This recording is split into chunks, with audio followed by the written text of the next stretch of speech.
for educational activity for Al-Qassimi Hospital Sharjah. Today we have a bariatric webinar about updates in bariatric surgery. We have 5 speakers. First one, Professor Osama Hamdi, is a medical director, obesity clinical program senior endocrinologist, just in the Diabetes Center, Boston, United States.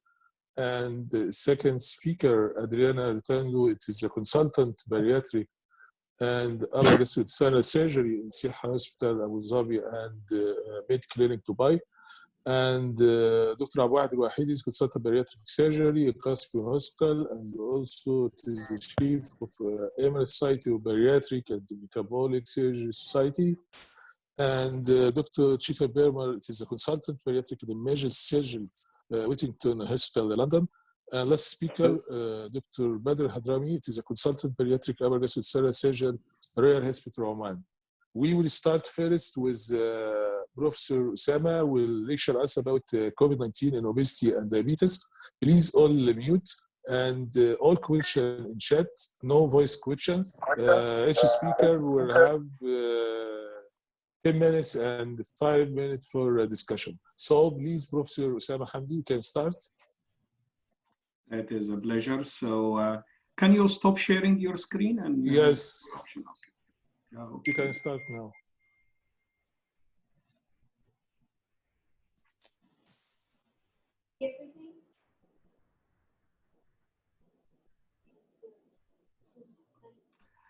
Okay, thank you, Dr. Mahdi, very much. And it's a pleasure and honor to be with this wonderful group and present some of the information about COVID-19 and diabetes. So I will start just telling you what is the pathogenesis of this disease. So if you look to the virus here, you will see genetic material in the middle, which is a strand of RNA, and the virus is covered by an envelope, which is lipid. That's why it can be dissolved by soup and water and alcohol. And then you can see those spikes. They came from a different virus. And this is the reason for spread of that virus. So let me just explain what's going on when people get an infection. Usually when people get any local or systemic infection, angiotensin 1 is converted to angiotensin 2 by the ACE enzyme. And then, as you know, angiotensin 2 get attached to the angiotensin 2 type 1 receptor. And from that point, inflammation starts. So you get increase in lung injury, vascular permeability, adverse cardiac remodeling, vasoconstriction. All the damage and the inflammation occurs by this usual mechanism. So when the virus get attached to the respiratory tract or the GIT tract, it attaches to a receptor called the ACE2 receptor.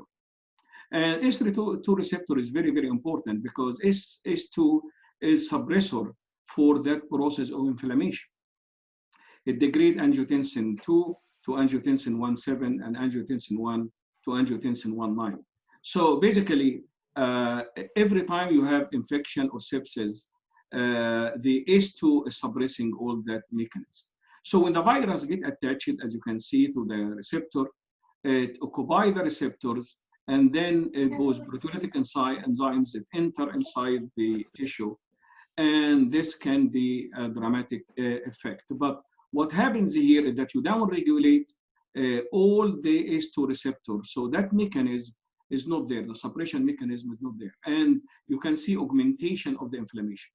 So it is not like the virus itself is causing all this problem, but the virus is preventing the degradation of the angiotensin 2 system and make it even more efficient and more powerful to cause systemic inflammation and injury.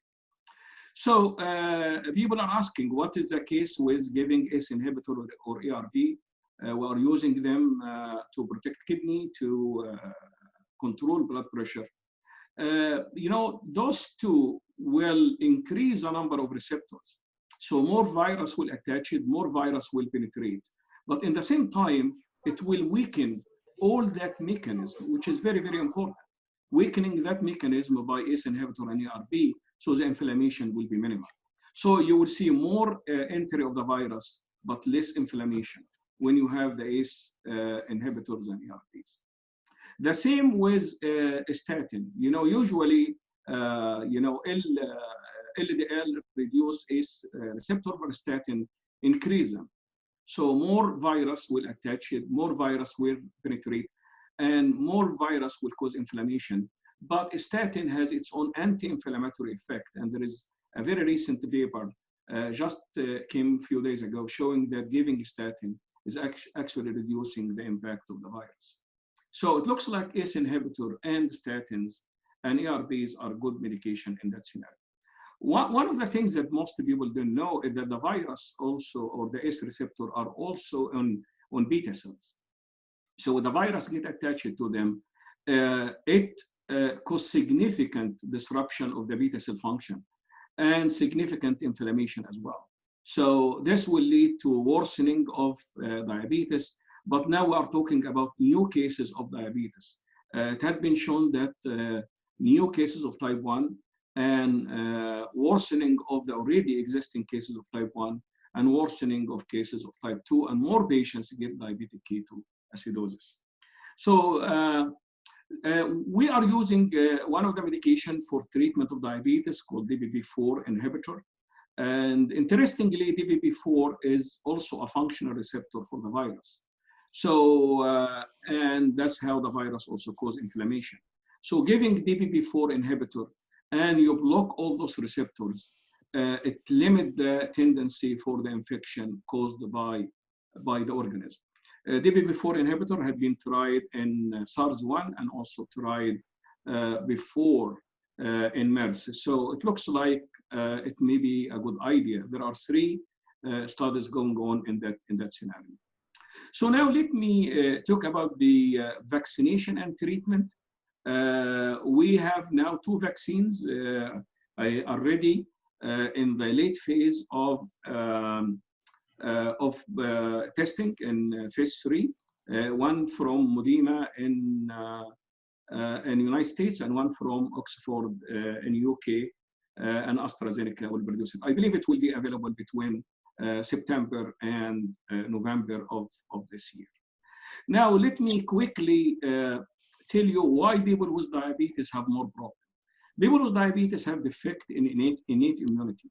Phagocytosis and neutrophil chemotaxis are impaired in them.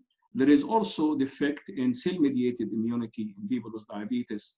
Many of type 2 have cardiovascular disease, which causes more problem. And then there is an increased frequency of severe infection. Chronic hyperglycemia also downregulate ACE2 expression. And then this is important for all of you. Obesity and insulin resistance cause significant subclinical inflammation. So already you have people who are ready for problem from the disease. So what we actually do in outpatient approach for patients, number one, we need very strict glycemic control. This can be very, very helpful. We ask people to frequent monitor. We ask them to stabilize their cardiac and renal. And then we boost immunity, and there are many ways to boost immunity by minerals and some vitamins. And then we ask people to have proper nutrition, especially the one that can provide vitamins and minerals. And then some regular exercise. We know that certain people are at very high risk for complications, especially elderly, uncontrolled type 1, patients with cardiovascular disease, fatty liver, severe obesity, people who have previous kidney transplant or pancreatic transplant, and patients with chronic kidney disease. What we usually ask people if they are at home, first contact your physician, hydrate yourself. This is very important because a lot of people can get quick dehydration and acute kidney injury. Symptomatic relief of the fever, and in that scenario, paracetamol is the best. And then increase their medication, and especially insulin by 20–30%, and there is some change in oral medication. quickly about oral medication. Metformin should be stopped in critical cases. SGLT2 inhibitor should be also stopped because of the kidney issue in severe critical cases. Sulfonylurea and DPP-4 inhibitor can be used. TZDs stopped because of congestive heart failure, and GLP-1 analog should be stopped as well. And the best treatment in that scenario is insulin. So finally, I will tell you what is the pathophysiology in the ICU and how this should be treated. There is systemic inflammation, as I mentioned, and the marker of inflammation are high. This leads to what's called cytokine storm, which is drastic and cause death in most instances. Hematopoietic changes that occur, especially lymphopenia and progressive anemia and high ferritin, and then coagulopathy, and you can see it in the high D-dimer and fibrinogen. And then you will have also cardiac injury if you measure troponin, CKMP, or pro-PNP. You will find them high, and then severe hypotension from this cytokine storm. Hepatic injury, liver enzymes are high, and acute kidney injury that can lead to acute renal failure. And then finally, electrolyte disturbance, mostly lower magnesium and lower potassium. So those people are very high risk for arrhythmia. So in the ICU, most treatment is by giving systemic anti-inflammatory, especially steroids, and then using either interleukin-6 or anti-malarial hydroxychloroquine. But those are effective mostly in the very early stages, but steroids are needed and in aggressive treatment. Antiviral can reduce the viral load. They are more effective when they are given within the first 24 to 48 hours of the infection. Secondary infection treated by several antibiotics, especially azithromycin, which has impact on immune modulation, and doxycycline, which has an antiviral effect. And then maybe third generation cephalosporin in secondary infection. Coagulopathy, low molecular weight heparin, and then full heparin later. Cardiac injury, you need dobutamine and IV epinephrine in case of severe hypotension. And then renal, you need hydration and infrequently dialysis. And electrolyte disturbance, you need to give enough potassium. And then boost immunity any way you can by vaccination, vitamin C, D, zinc, thiamine, quercetin, and melatonin. So this is a protocol that is used in the United States in most hospitals. And with that brief overview, the take to practice information, that patient with diabetes at very high risk for complication of COVID-19, tight diabetes control is the most important and require change in several oral and injectable medications. Insulin is a treatment of choice. Insulin should be up by 20-30% for people who are already using insulin. And the disease itself and many drugs that used also can impair your ability to measure blood glucose and the CGM data. For example, if you give vitamin C in a high dose, finger sticks can be in error. If you give paracetamol or Ventolin or albuterol, you can impact the CGM data. With this, I would like to thank you very much, and I will be more than happy to entertain any question that you have. Thank you, Professor Hamdi, for a very nice lecture, brief one. And we have two questions. First one, as regards deterioration of the patient with COVID-19 from patient to patient, you tell us it is dependent on cytokine storm, not in the virus per se. And do you think that the patient is immunocompromised patient, we don't have cytokine storm toward the COVID disease, will help the patient with immunocompromised when exposed to COVID-19 to be immune from cytokine storm? And the second question about type 1 and type 2 diabetes. There is big difference for behavior of COVID-19 in a patient with type 1 or type 2 diabetes?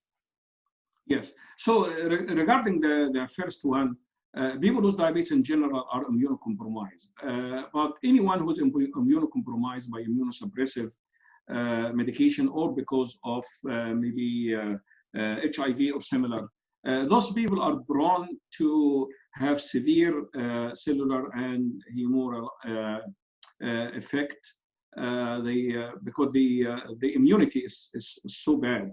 So the viral load will be high, it will multiplicate quickly, and then release of cytokines will be even significant in those people. So the only way that those people should have is either monoclonal antibodies or convalescent plasma, and especially effective in mild, moderate cases, and then very heavy doses of steroids to prevent this cytokine storm. But the results that I have seen so far, those people who are immunocompromised, especially if they are elderly and they have diabetes, the mortality is significantly high. Regarding your second point about type 1 and type 2, type 1 can enter into diabetic ketoacidosis very, very quickly, especially when the infection is severe. And we have seen a lot of cases of diabetic ketoacidosis, actually 3 or 4 times higher in type 1, especially uncontrolled type 1. The dose of insulin need to go significantly up. Type 2 has another problem, and the problem in type 2 is obesity. And anyone who is obese have already subclinical inflammation. So they are already prone to the inflammatory effect of the virus. Well, the virus itself is not the problem. The problem is what the virus will do in the body, evoking the inflammation and evoking the coagulopathy, as I mentioned.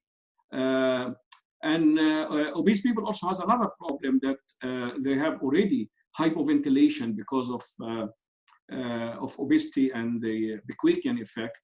And also intubation in them is very difficult. So you will see the mortality is significantly high in obese population, even more than what you can see in people with diabetes. Okay, we have 2 questions. First one, I think it is a repeated question about role of hydroxychloroquine in COVID-19. And second question, do you think it is advised patients with diabetes in the epidemic to shift from oral anticoagulant to insulin therapy to control diabetes to avoid complication of COVID-19 or even become infected by COVID-19, or we can continue for the normal treatment for oral hypoglycemic? Yeah, those are very good questions. First, regarding hydroxychloroquine, the data that had been shown that it has more mortality and so on in at least a couple of papers. If you read the papers very, very well, you will find that they didn't differentiate between people with cardiovascular and without cardiovascular. If you remove those people with cardiovascular, you find the medication had been very, very beneficial. In reality, in 40 studies that had been studied right now, the mortality was down to 0.5% in comparison to 7.1%. So the drug is very effective, but it has to be given very, very early. And if you give it early, it is a very good, nice anti-inflammatory. And that's what you can get. And the second step will be the interleukin-6 and then steroids. But at least for mild cases, early cases, outpatient cases, it is a very good medication, cheap medication, but you have to avoid giving it to anyone with cardiovascular disease because the chances for arrhythmia can occur. So if you remove that part and make your precaution, you are fine. Your second part about oral medication and insulin, in mild cases, early cases, outpatient cases, no need to change any medication, no need. But if things started to be worse, definitely, many of those medications should be stopped, and insulin is the way to go. The bottom line is that you need to tighten the diabetes control as much as you can. If you make the diabetes control loose and the blood glucose in 200, 300 range, you will know that complication will be imminent and secondary infection will be severe and mortality will be significantly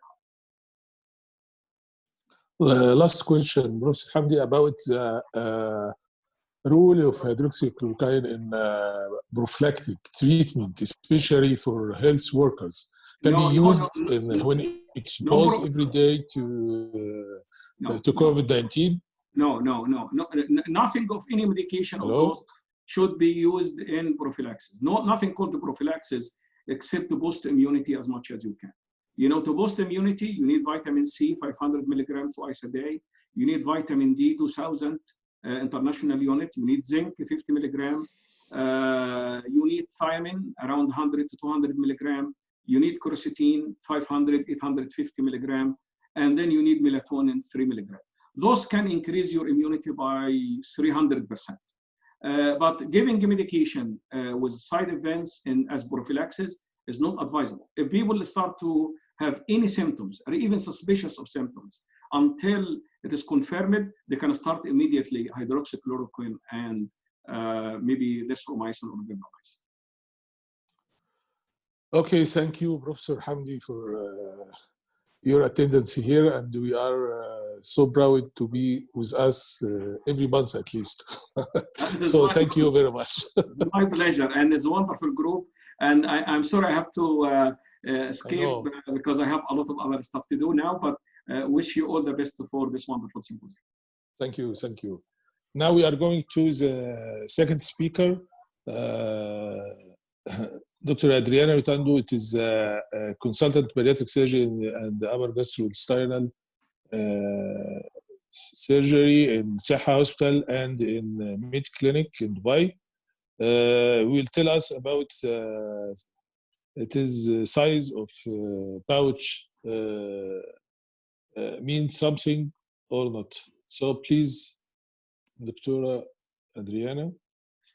Hi everyone. Thank you for the lovely introduction. I'm finding a little bit strange to share my slides. I'm sharing now? Yes, we can make a full screen, please. Thank you. Okay, fantastic. Thank you very much, Professor Tarek, and I'm really glad to be part of this panel tonight. I'm gonna present a very short presentation, and the question that I'm asked to answer is if the size of the pouch of the Roux-en-Y gastric bypass matters in terms of outcomes, mainly of weight loss. Of course, you all know the Roux-en-Y gastric bypass really doesn't need an introduction. It's the second mostly performed procedure worldwide. And very simplistic, we define the Roux-en-Y gastric bypass as a combined procedure, but actually, so malabsorptive and restrictive, but actually we know that the Roux-en-Y gastric bypass, especially when we talk about proximal Roux-en-Y gastric bypass, so with the short biliopancreatic limb, we are not talking about restriction and malabsorption, but mainly about the metabolic effect of the Roux-en-Y gastric bypass and gut hormones and suppression of hunger, enhanced satiety. Now, the Roux-en-Y gastric bypass was introduced in 1966, and since then it undergone to a very high number of reshaping and design in the size of the pouch, size of the stoma, or length of the limbs.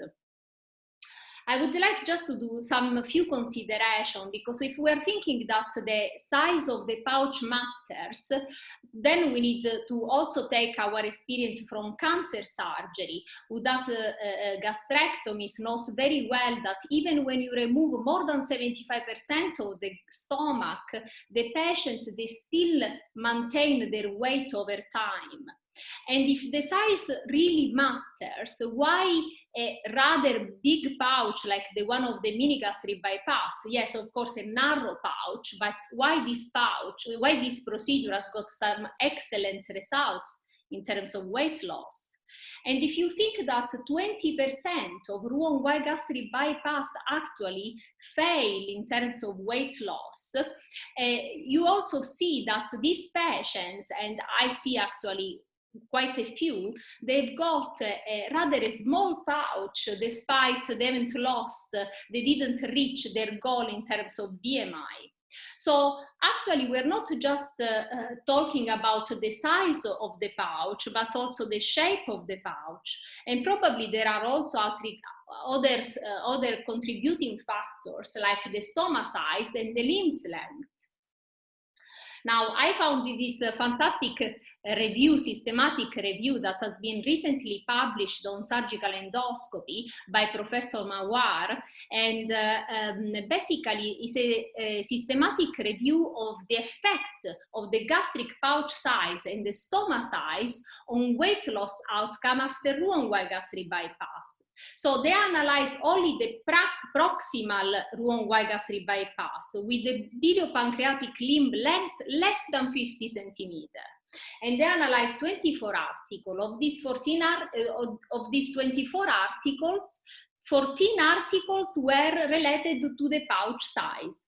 And of these 14 articles, 9 studies showed no association whatsoever between the size of the pouch and the weight loss outcome. Now, of these 9 studies, 8 were retrospective and only 1 was prospective. And then there were 5 studies which instead showed an association, a positive association between larger pouch and poorer weight loss. Of these 5 studies, 2 were 2 randomized controlled trials.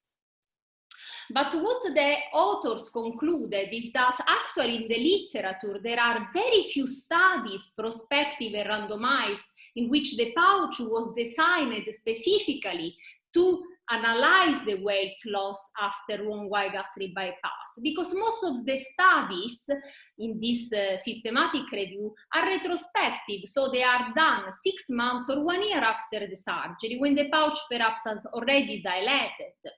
What also the author says is that perhaps a narrow pouch with a wide stoma tends to dilate less than a broader pouch with a tight stoma. From the systematic review, there was no association between larger pouch and good weight loss, but this of course is quite normal. But what they noticed is that a larger pouch had higher rate of marginal ulcer. There was a specific study in which the chance of getting a marginal ulcer was 14% more each centimeter of staple that we were using to do the pouch. What also of course they analyze is that the small pouch, especially in bigger patients with higher BMI, is more technically challenging to perform, and especially can strain the mesentery when you try to do the anastomosis, the gastrojejunal anastomosis. So of course there is an increased morbidity related with small pouch. And then I found this very good randomized controlled study that is from a Dutch group and that has been published only recently, and is a single blinded randomized trial. What the study design basically enrolled 132 patients, and the patients were divided in 2 groups: small gastric pouch and extended gastric pouch. The small gastric pouch group had 68 patients and the pouch was 5 centimeters, and the extended pouch was 10 centimeters and 64 patients. Now, what the authors were assuming is that when you've got a narrow long pouch, the food transit is lower, and this can have a positive effect on the weight loss.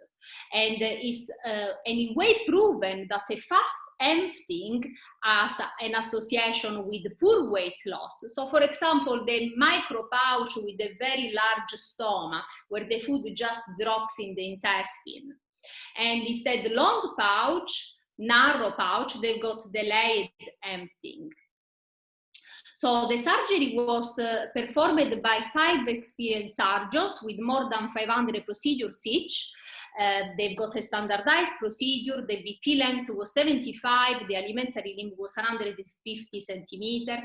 They used the 40 French bougie, and to fashion the small pouch, they used three staples, 360 millimeter staple, one horizontal and two vertical, and to fashion the extended pouch, they used 4 staples. So one horizontal and 3 vertical, which means probably a little bit more costly.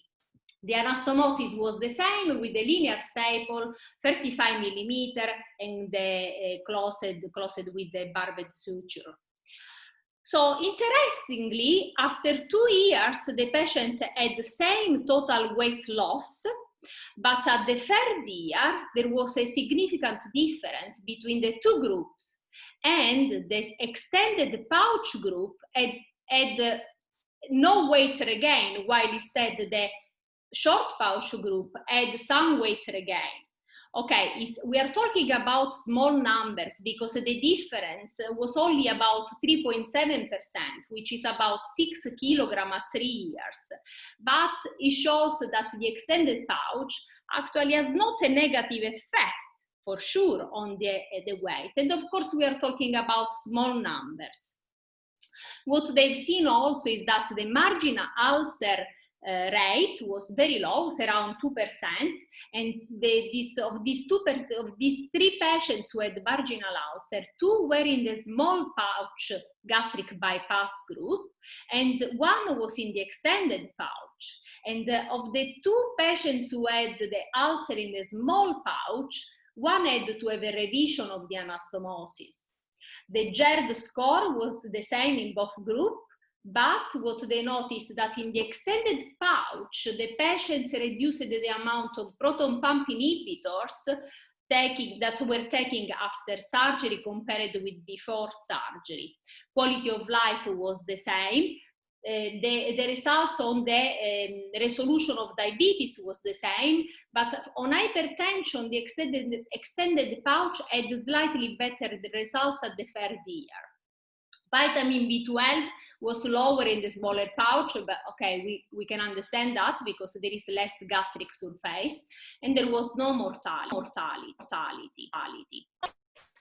From a physics point of view, we all have to agree that a narrow, long pouch has some advantage.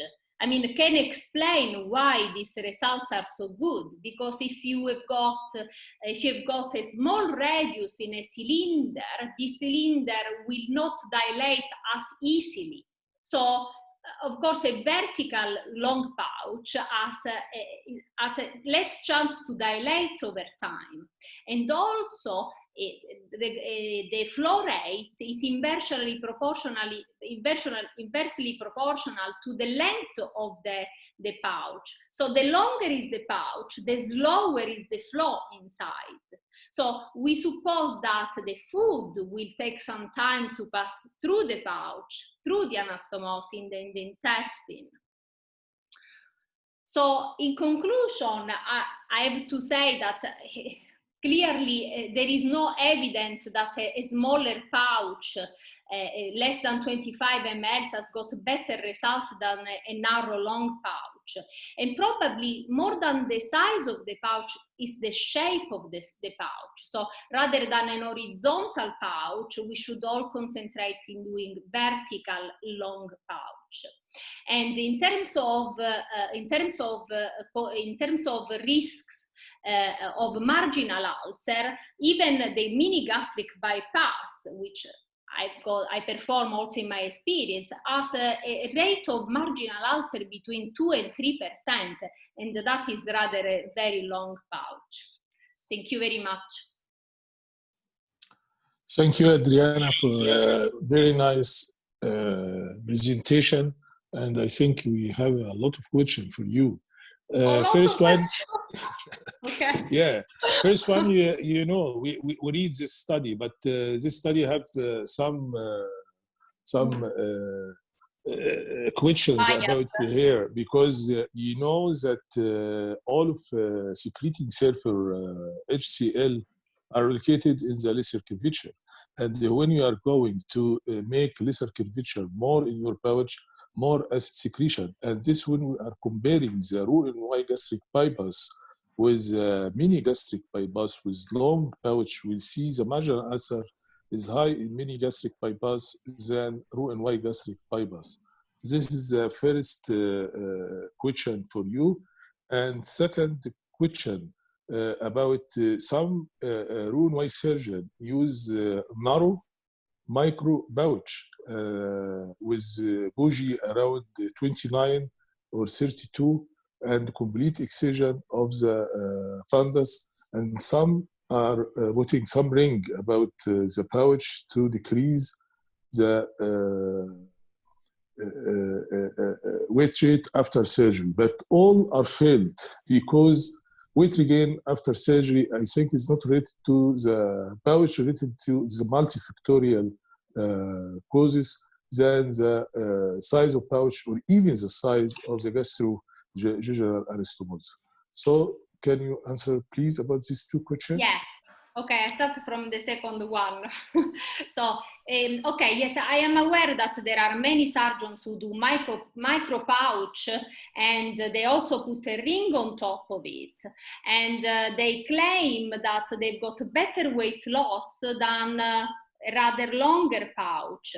Now, myself, of course, I do quite a lot of revisional surgery, and just recently I gastroscoped 2 patients with a very tiny minuscule stomach and no weight loss. So clearly from what I presented now, I mean, like the size of the stomach, yes, we shouldn't leave the fundus of the stomach, but having a small pouch with a large stomach is not even a good idea, in my opinion. Also because in terms of quality of life, we know the patients with a ring and a small stomach, they're gonna develop dysphagia. This is in my opinion. Regarding the first question, Tarek, okay, yes, of course, in the mini gastric bypass, you've got more stomach surface, and of course, you've got more acid production. And but the emptying, the clearance of the mini gastric bypass is quite good. And of course, if you've got a patient with severe acid reflux, myself, I wouldn't suggest a mini gastric bypass. This is the reason why I do Roux-en-Y gastric bypass as well. Because in patients with severe reflux, acid reflux, I wouldn't certainly suggest a mini gastric bypass. Because it's true, of course, you've got more acid surface, you've got a gastrojejunostomy, you can have reflux of bile, reflux of acid, etc. From your experience, you are a surgeon for MGB and also Roux-en-Y gastric bypass. About anti-ulcer medication. Yes, for the two, you find any difference between the MGB? You'll give your patient for MGB 6 months or 9 months or even 1 month more than Roux-en-Y gastric bypass, or the same regimen for two? In all fairness, I perform mainly mini gastric bypass. If you can see, I just put up the slide of I'm going to publish these results.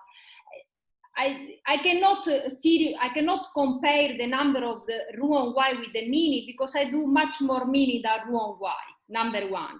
But certainly I've seen that my patient after mini gastric bypass, I usually give 3 months of PPI. Yes, I recently calculated that I reviewed my own results. So I don't know if anyone else has reoperated my patients. This is possible, so it's okay. But out of 164 mini gastric bypass, I reoperated only 4 for bile reflux and 1 for a marginal ulcer. But the one for the marginal ulcer was actually a lady who had a sleeve before. I converted the sleeve to mini, so probably I've done the anastomosis in a not very well vascularized area, and that patient I resected the gastrojejunostomy. And I've done converted to Roux-en-Y. So this is my personal experience. For sure, I can tell you, if a patient comes to me and tells me he's got severe acid reflux, I would do a Roux-en-Y gastric bypass. Or at least I would offer a Roux-en-Y gastric bypass. But you know, some patients, sometimes insist on certain procedures. Some patients, they want to sleep with the severe reflux, and you cannot convince them.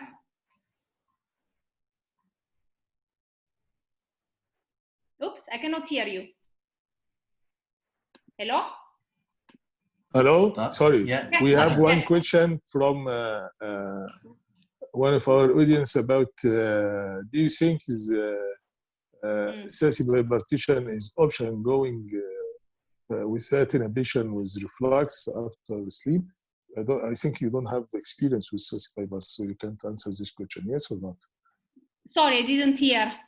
One audience asked about if the patient have reflux after sleep. Do you think excessive bypass is one option than mini-gastric bypass? I think you need to answer this question.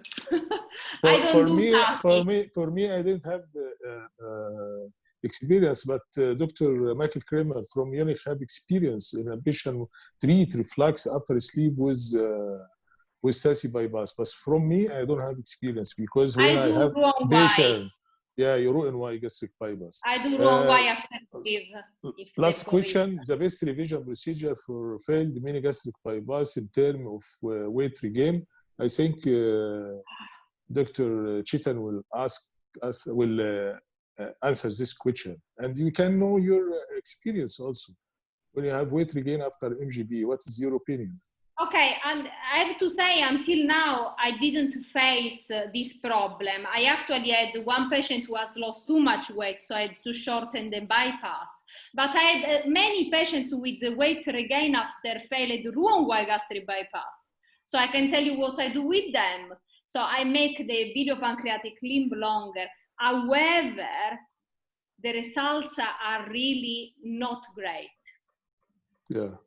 Okay, thank you, Adriana. We didn't have any problem yet. Okay, thank you, Adriana. You are sharing Thank us you so today, much. and we are so happy if you are accept to sharing us in our educational activity of Al-Qassimi Hospital also. Thank you, Adriana. Again. Thank you. Thank you. Now we are shift for the third speaker, Dr. Abu Ahd Wahidi. It is a consultant, bariatric and metabolic surgeon in Al-Qassimi Hospital, and also the chief of Emirates Society of Bariatric and Metabolic Surgery. So please, Dr. Abu Ahd. Thank you, Dr. Tariq. Good evening, everyone. My presentation will be more about challenges in one anastomosis gastric bypass, cases which we face, how we deal with it, and thinking about how we can prevent it. So the first case will be about 30 years old young lady with a BMI of 40, had 7 years back gastric band with insufficient weight loss, was coming to us for revisional surgery and asking for one-step procedure, removal of the band and performing one anastomosis gastric bypass. We started the procedure actually. It was not that much regarding the gastric band removal. The only thing which was very clear in the situation that pancreas was very adherent to the posterior wall of the stomach. When we open the lesser sac here, we can see now, I hope the screen is clear. Here, we are just removing our gastric band here. Once we finish that, then we will go normally to our lesser sac, trying to open there. And we noticed that at that time, when you open the lesser sac, you can see it right now here, that it was, the pancreas was very attached to it. Whatever, it went nice, the procedure, we finished it. Post-op, first day, patient was doing fine. Second day, post-op, patient started to complain of difficulty in breathing and some sort of low-grade fever. So for us, what we did a CT scan post-op to see what's going on. What we saw in the CT scan, you can see, as I said, the pancreas was very attached to the posterior wall there. So we did a CT scan. CT scan was showing dilated remnant gastric stomach and a collection of fluid in the subhepatic. And then we had to take the patient back here. And you can see now, once we went inside, there was a lot of adhesion in the upper part of the abdomen. Once we released the adhesion, there was this dark brownish fluid. So we thought it could be from pancreatic injury, but there was a collection. In the CT, there was no leak of the contrast when we did PO. So we went inside, and you can see now the gush of this dark brown fluid. So the first thing we thought it could be a leak from our gastrojejunostomy there. We looked at our anastomosis. We did our leak test, intraoperatively. We did an intraoperative endoscopy, and we couldn't see any leak there or any defect there. So we look at after that, you can see now in the movie after that, the dilated stomach. So we opened the dilated stomach, and we found this dark brown fluid in the dilated stomach. Now we are in the anastomosis party. We are checking to see if there was a collection also beside it, but we couldn't see any leak there. We did all the leak tests. Now you can see here this remnant stomach, which was really dilated, and this is the upper part there. It was looking a little bit dusky from outside also. So what we did, we make a hole in the remnant stomach, and you can see later on the same dark fluid, the brownish dark fluid came out. So at the end, and we tried to scope the remnant stomach to go to the pyloric. We went to the pyloric, but we couldn't negotiate till the to the first part of the duodenum. Then we said, okay, let's remove this dusky looking remnant stomach. We remove it and we send it for the pathology after that. And quite interesting that the pathology came that there was an acute hemorrhagic mucosal infection, total mucosal infection of the stomach. So why it's happened? This is a question. That was our first case. Patient did well after that, and we were able to discharge her 5 days post second laparoscopic revision home. The second case, it was about a lady, age of 45, BMI of 57, diabetes. She was posted for laparoscopic one anastomosis gastric bypass. The procedure went smooth except for a little bit bleeding that area. Next day when we came to see the patient, she was not doing fine. Usually patient after gastric bypass, any type of gastric bypass, one anastomosis or Rowan-Y, should not have repeated vomiting or severe nausea and that. So we did a CT scan with oral contrast. We saw there was a very tight passage of the contrast, and because the patient was repeated vomiting, we decided to go in, and our surprise was like this when we went inside. We look at the anastomosis here. You will see it now almost quite twisted. I mean, the afferent and efferent loop were on each other sides, and there were two areas of narrowing, and one is this area and one was here. And we tried to push the calibration tube, and we noticed the calibration tube was not going in. So we thought either it was something, either it was the anastomosis was stitched totally, or it was a mistake from the beginning. That was the anastomosis initially when we did it was not in correct position. So what we did here, we take down the anastomosis and we performed for this patient Rowan-Y gastric bypass, and she did well after that and was discharged home. So a question why it's happened, we had to look at the primary video. Unfortunately, we had the primary video, but we couldn't see when we started to do the anastomosis. The film was stopped at that time. The recording was stopped at that time. You can see that we are trying to see if it's going passing. It was not positive. So now this is one case. Patient did well and went home. The other case was when we are using electrode device in it is a help, but sometimes it can damage, and sometimes the surgeon will overlook such injury. This is the case of one anastomosis gastric bypass. You can see that while opening the lesser sac, using this device of harmonic, there was some sort of burning, and this sleeve pouch, it was seen by the surgeon initially and was told by his assistant, let us cover it, let us take a stitch on it, but he said, don't worry, nothing will happen. And what happened next day when we saw the patient, bile was coming out. So we had to go in again with the patient. That perforation was in the same area where the thermal injury was there. So we put a stitch and put a drain and came out. Patient did well and he was discharged home. So it can happen sometimes. It is a help, but you can, if you use it in a proper way, it can damage the things there. Okay. So the next case now we can see. I mean, just let us move with the video. It will be about perforation anastomosis. I mean, one of the enemy of any gastric bypass, Rowan-Y or one anastomosis gastric bypass, if the patient is smoker. So please, we have to be very cautious with patient who's heavy smoker doing any gastric bypass on them. This is two cases of patient who presented, one after 1 year, one presented after 6 months. Both of them were a smoker with acute abdomen and free air under diaphragm. When we went inside, what was there? You can see it right now. One, this case, which was after 1 year, and this case was after 6 months of the procedure. Perforation, how to deal with it? Somebody will say, I will go to do a Roux-en-Y. No, please don't do that. It is controlled damage surgery.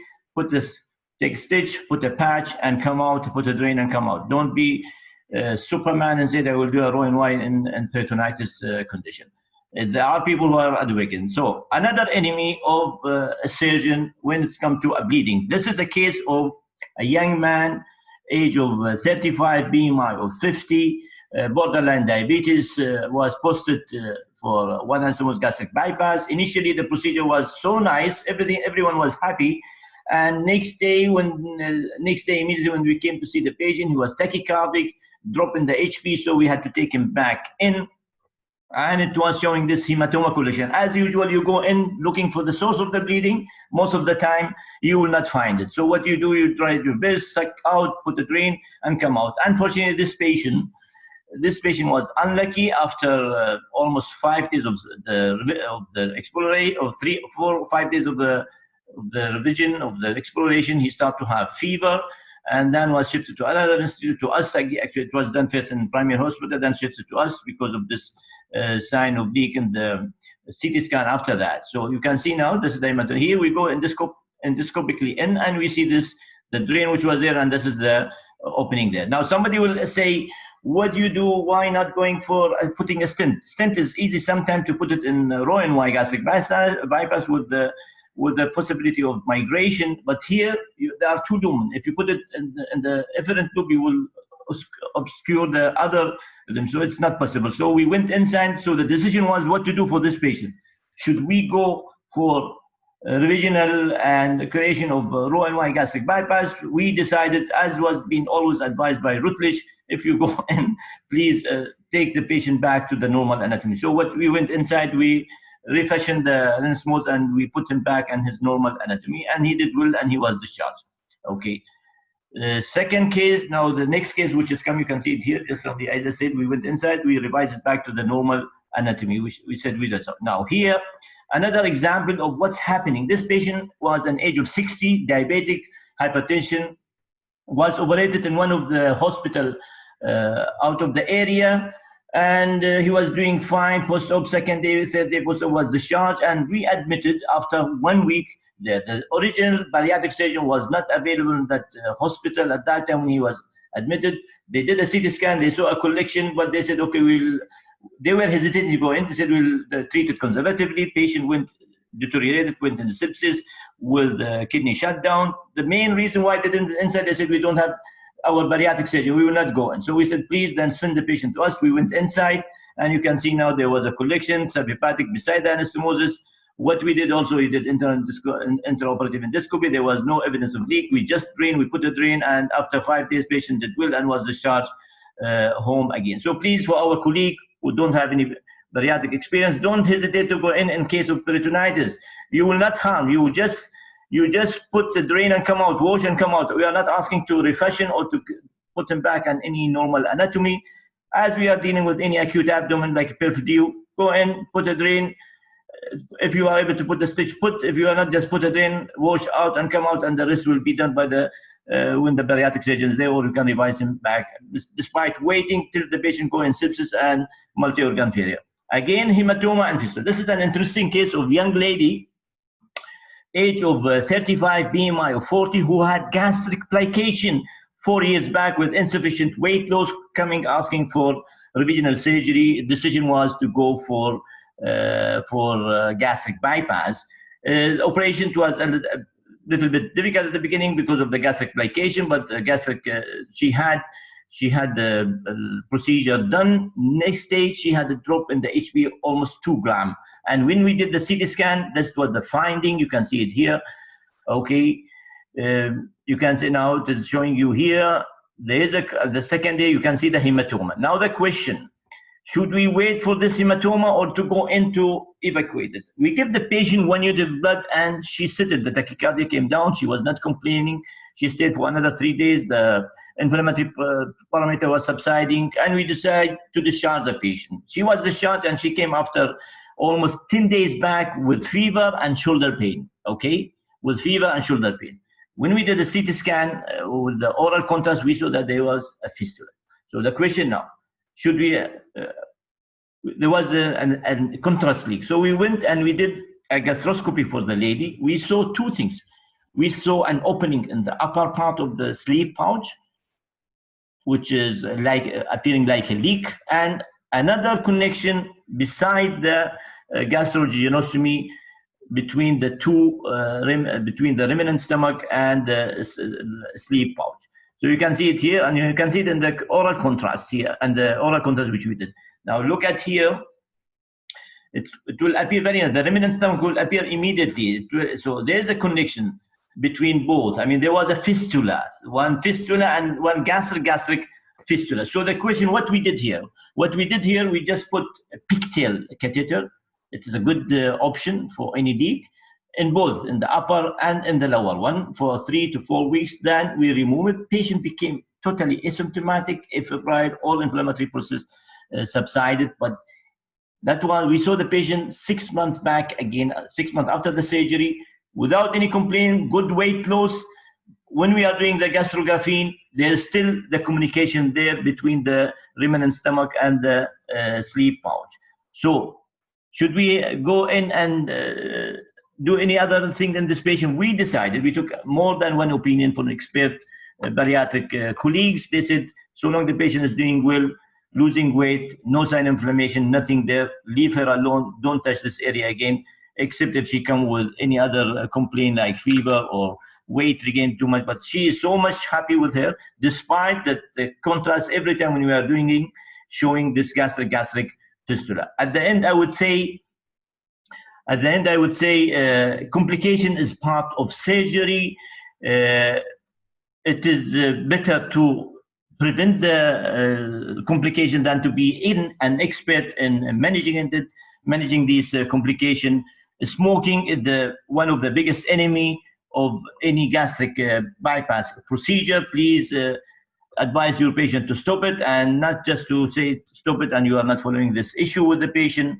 Hematoma is one of the other enemies. If you have a patient post-bariatric procedure and he had a drop of HB 2 gram and more, please don't hesitate to go in and clean it before leaving it to get infected and affect your anastomotic area or your stapler area. Thank you very much, Shaggy. Thank you, Dr. Abu Wahed, for so amazing movie, and we have a lot of questions for you. First one about the first movie, converting of band to MGB. You know, we have a big debate nowadays to do the removal of band and MGB at the same session, or you can wait for 3 months, then you are going inside to do MGB. And we see this complication, was first time to see this complication about the residual necrosis of the residual stomach, because maybe this is a remnant of ischemia of band. So according to your experience, do you like to do the two operation at the same session, or left your patient for 3 months, then we can decide after good health tissue and you can do your MGB? Very good question, Dr. Initially, when we started revisional surgery, we were doing that in 2 steps. Then we shifted to in 1 step procedure. It's more depending on the finding in the revisional surgery. If I feel that the band is easy to be removed, it's not taking time, then I will go for one step procedure.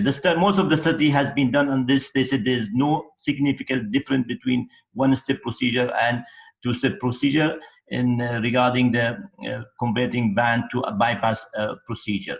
In a sleeve procedure, there's only more. I mean, they were saying if you do it in 2 step procedure, it is less risky for leak than in 1 step procedure if you are converting the band to a sleeve. So at the time being, I myself, I prefer to go in to see the situation regarding the adhesion around the band. It is easy to be removed or not, and I will do it in the same sitting. Okay, about second movie, we have 2 questions about it. Which first one of question, them? stenosis of or yeah. torsion. Yeah. Do you think the problem in this case is due to bad anastomosis or torsion of the pouch? And another question, do you use in the first operation, do you use tube and you insert it in efferent loop?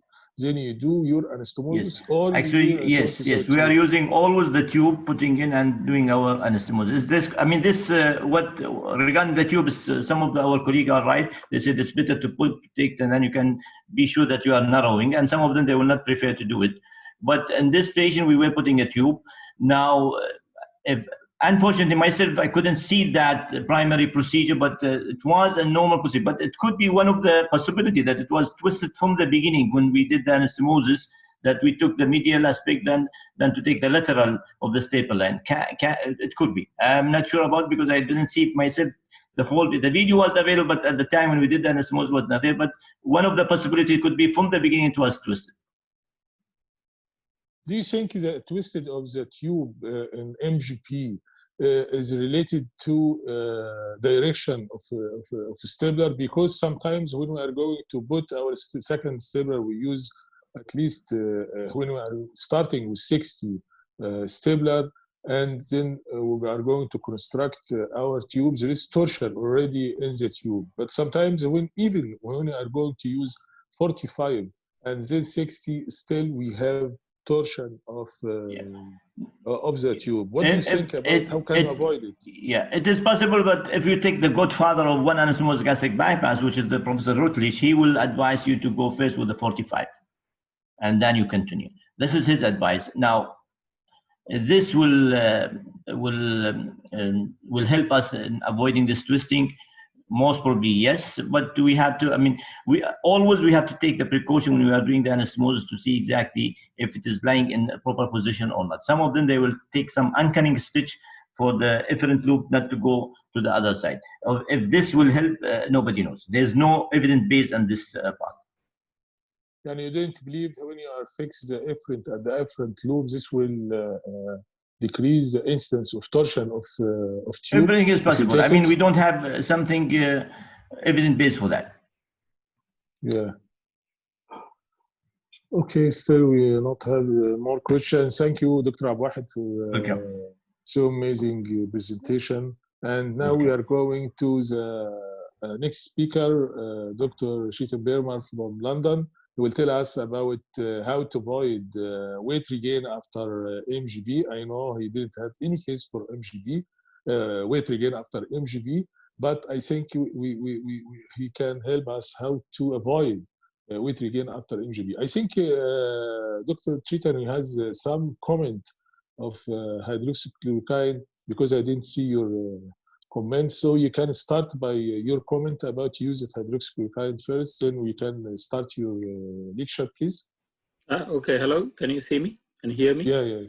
Okay. So hydroxychloroquine, I think that was when Professor Mahdi was giving a talk. I don't know, so just last year, the reason being I am one of the principal investigators, we did the biggest randomized control trial of use of hydroxychloroquine in COVID. And it is, the paper is being written, but the results were released on BBC last week. And we compared 1,500 patients on hydroxychloroquine with 4,500 patients who were not on hydroxychloroquine and on standard treatment. And we found that hydroxychloroquine did not give any benefit in terms of mortality or length of stay or avoidance of intubation. And following that, as of last week, we have even stopped that arm of recruitment in the trial. So that was just an update I wanted to give. As I say, the paper is still not, it's underway, but it's on BBC. It's known as the recovery trial. And if you want, I can share the result with you and you can share it with your colleagues there. And now we are doing the biggest randomized control trial as it is role in prophylaxis. I know there are a lot of Lancet papers and stuff, but those were all of hydroxychloroquine only as you know, a retrospective study. So this is a randomized control trial. So I think obviously it has more weightage. Excuse me, Dr. Chetan, what is the type of patient when you are going to use hydroxychloroquine? Because we know from the last two papers, we use hydroxychloroquine in a patient with moderate and severe COVID. So even in those ones, so mild, moderate, severe, in none of them it may be benefit. The only benefit was, so again, a part of that trial, further details are coming out, is of dexamethasone. So that is found to be of benefit in patients who are intubated and who are on high need of oxygen. So only those ones. But hydroxychloroquine, no benefit was found. Also, there was no additional, like complications or so. What we keep on hearing about QT interval and cardiac problems, there was no additional. But so I can forward you, or you can just Yes, please. recovery trial UK, and it should come up. Okay. Thank you. Thank you. Okay.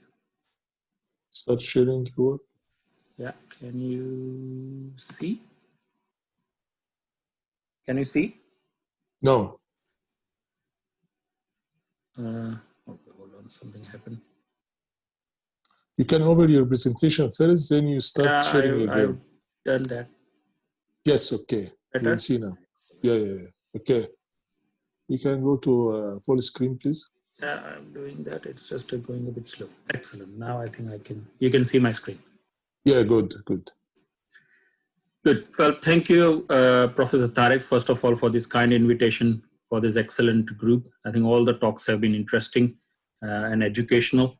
And it's already past 6, so I'll try to be quick and stick to the time. So thank you for the invitation for talking about weight regain after OAGB, MGB. And as I mentioned, I have not had this case, but I went through the literature to be able to give this talk. And I think somebody mentioned, I always like to start my talks with this picture of MGB and OAGB for learners, not for people like you, but somebody who's trying to start doing MGBs, OAGBs, to know a bit of basic difference between MGB and OAGB. That in the OAGB, you would have an afferent limb stitch here, and the OAGB surgeons tend to measure the whole length of small bowel. Talking about weight regain. So there is, interestingly, no agreed method of defining weight regain till date in the literature. Also, there is no always agreed time of follow-up. So we don't know whether we are supposed to measure it at 1 year, 2 years, or 5 years of follow-up. So whenever you look at all the papers, these are the 3 points where they define weight regain. One is regain of greater than 25% excess weight loss from the nadir weight, regain of greater than 10 kiloweights from the nadir weight, and regain of greater than 5 BMI points from the nadir weight. And again, in different literature, it would vary from 2 years, 5 years, or 8 years. 5 years normally, most of the publications have mentioned.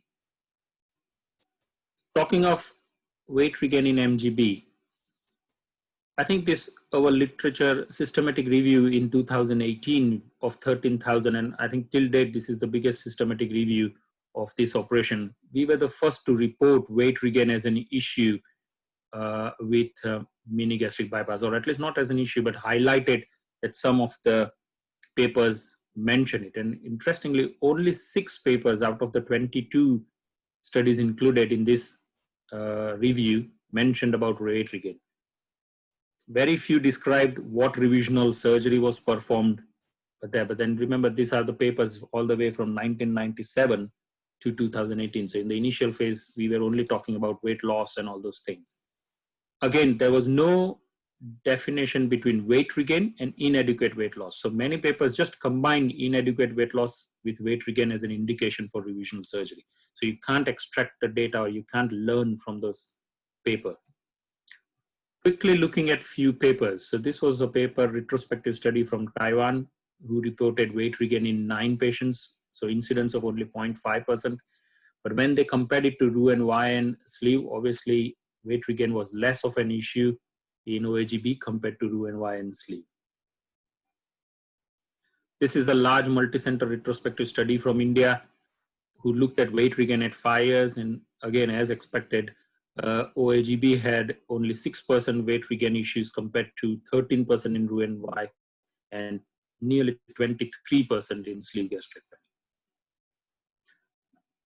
If you look at this paper with Chevalier, where he used the dilated gastric pouch resizing for OAGBs, they reported 5% weight loss failure. But again, they had 78 patients in total, but they did not differentiate whether how many of these were actually weight regain and how many of these had inadequate weight loss. So we can't really learn much from that as well. I'll talk of that study a little bit later on. This is again 8 Italian centers retrospective study. They reported 1.6% weight regain issue at 5 years follow-up. Again, they were converted to Roux-en-Y or different operations, but no details are available.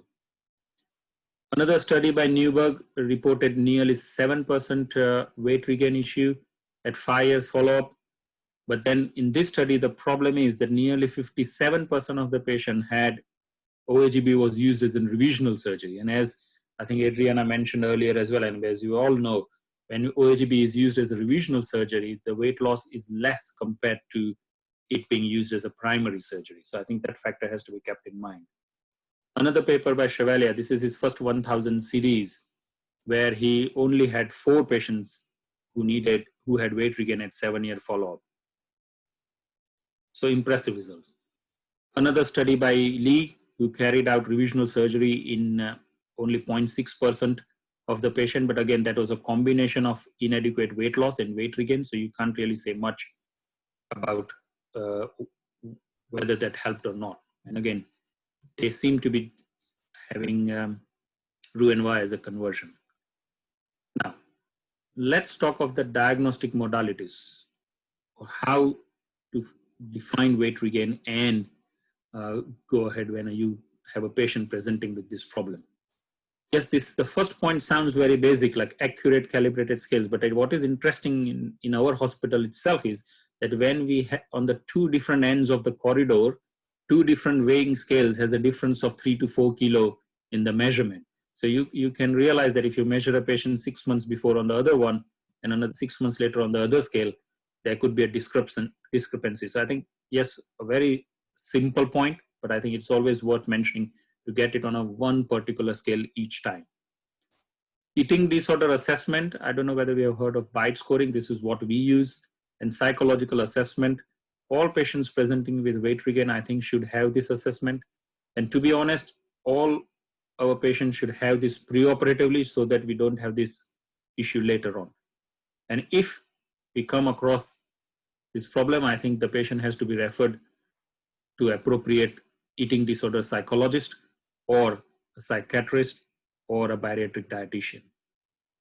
I think once or simultaneously when this is happening, you could do certain tests to identify any anatomical or surgical problem which might be contributing to weight regain. I think the normal standards are barium swallow and endoscopy, but what is becoming more in fashion, and I gather Middle East, where you guys are rich and you have the hospital facilities, you can, the CT 3D reconstruction is a good way of looking at the gastric pouch size, and if possible, even do a measurement of the small bowel where you can actually look at the afferent and the efferent limb, which would give you an idea.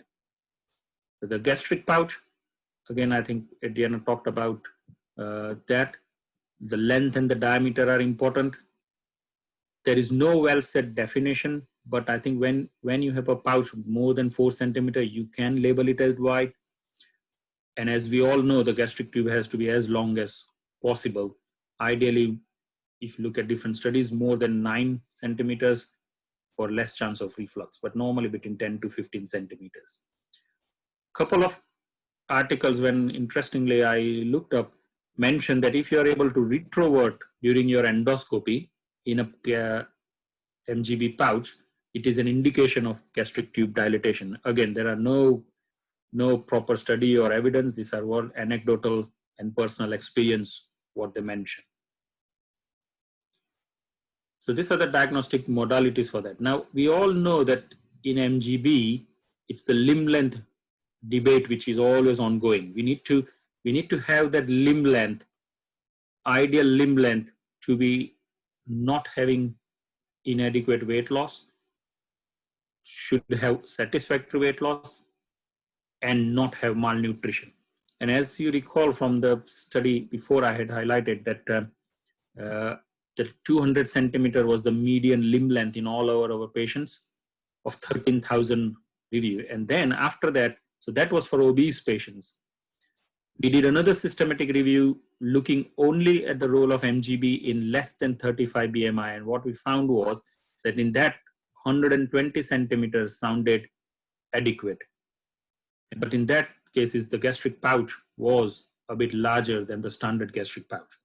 So I think we need to strike the limb length correct to try to prevent this problem from happening. Because again, if you do a 200 centimeter limb length in a 335 BMI, I don't know, I'm sure many of you would have read the Omega trial. You then end up erring towards malnutrition and all those issues. So that was for less than 35 BMI. Now talking of more than 50 BMI or super obese or super obese, again, we did another review and we found that in that one, the median limb length of 250 centimeter was satisfactory, gave satisfactory results. So again, this is to get an idea to tailor your limb length to avoid the weight regain issues in future, hopefully. How do we manage these patients? So as I mentioned, one is once we sort out all the psychological and eating problem, the surgical options, you could calibrate or resize the gastric tube. Not much evidence there. One paper by Fowl where 14 patients with weight regain were resized and he found that he achieved the ideal weight loss what they had at 2 years follow-up. Chevalier in his very few patients where he used the recalibration resizing of pouch found that he managed to lose 3.5 BMI weight at 1 year follow-up. BP limb lengthening, I think that is what everybody talks of. Matthew Crow, I don't know whether he's on this webinar or not. He had just published a paper at looking at conversions of OAGB to Roux-en-Y bypass, and he had 3 patients in that cohort who had weight regain, and it just in the article it is written that all of them had very short limb length. Now they have not given what was the limb length and what they have done. They were all converted to Roux-en-Y bypasses. So yes, this is one option and it's technically easier. You have to just fire a stapler near the GJ junction, count another a few centimeters or meters, whatever the intention is, and you can do a fresh anastomosis. But I think if we are lengthening the BP limb, in those scenarios, I would recommend that we should measure the rest of the small bowel as well so that we don't err towards malnutrition. I think in general, everybody believes conversion to Roux-en-Y gastric bypass is the ideal way, but again, there is not much literature out there. There are only like 8 or 10 cases reported. And again, what happened to them afterward, we don't know. Other options, no evidence, but this is what I think worth looking into, or I would encourage people to publish, whether there is a role of endoscopic gastric tube plication of the gastric pouch, whether you put an extra band on the gastric pouch. I know that Malphoebe is doing few banded mini gastric bypasses, and there are a few being done in Egypt as well. So again, it would be interesting to look at those results. If there is a gastrogastric fistula, you can divide it. Role of pharmacotherapy, I don't think there is any evidence anywhere in the revisional, but there are some papers coming out. We are actually doing a randomized control trial looking at the role of liraglutide GLP-1 in case of weight regain or to help with the weight loss. So again, I think the future should be this. I came up with an algorithm to just help our audience here. This is what I would do in case I have a patient with weight regain.